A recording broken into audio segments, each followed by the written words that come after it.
ছিল ছোট্ট গ্রাম, নাম তার বটতলা। বটতলার এক কোণে ছিল এক পুরনো আমগাছ। গ্রামের মানুষেরা বলতো ওই আমগাছের নিচে সন্ধ্যার পর কেউ গেলে নাকি ফিরে আসে না। একদিন ওই গ্রামের ছোট্ট ছেলে রাহুলের খুব ইচ্ছে হলো আমগাছের নিচে কি আছে সেটা জানার। তার বন্ধুরা তাকে অনেক বারণ করলো, কিন্তু রাহুলের কৌতূহল থামানো গেল না। রাহুল সিদ্ধান্ত নিল সন্ধ্যার পর সে আমগাছের নিচে যাবে। রাত ঠিক 7টা বাজে রাহুল চুপিসারে বাড়ি থেকে বের হলো। ধীরে ধীরে সে আমগাছের দিকে এগোতে থাকলো। প্রতিটা পা ফেলার সাথে সাথে তার হৃদস্পন্দন বাড়ছিল।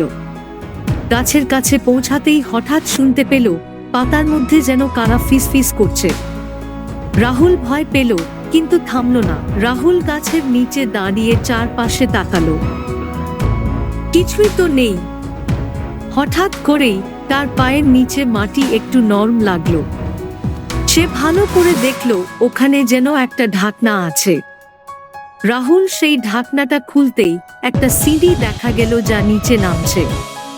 রাহুলের মনে হলো সিঁড়ি দিয়ে নিচে নামলে হয়তো রহস্যের সমাধান হবে। সিঁড়ি দিয়ে নামতেই সে দেখলো এক অন্ধকার ঘর।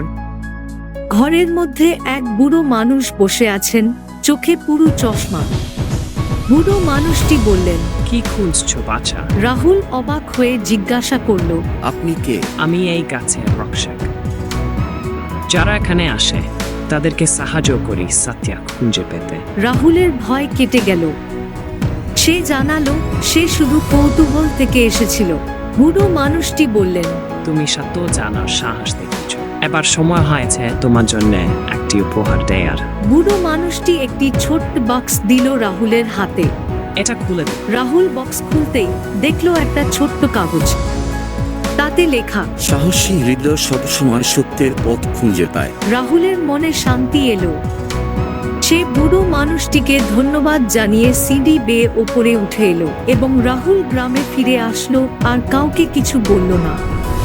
শুধু সে জানতো সাহস আর কৌতূহলই হলো জীবনের প্রকৃত রহস্যের চাবি। এভাবেই বটতলার আমগাছের রহস্য রাহুলের মনে চিরকাল জীবন্ত থাকলো।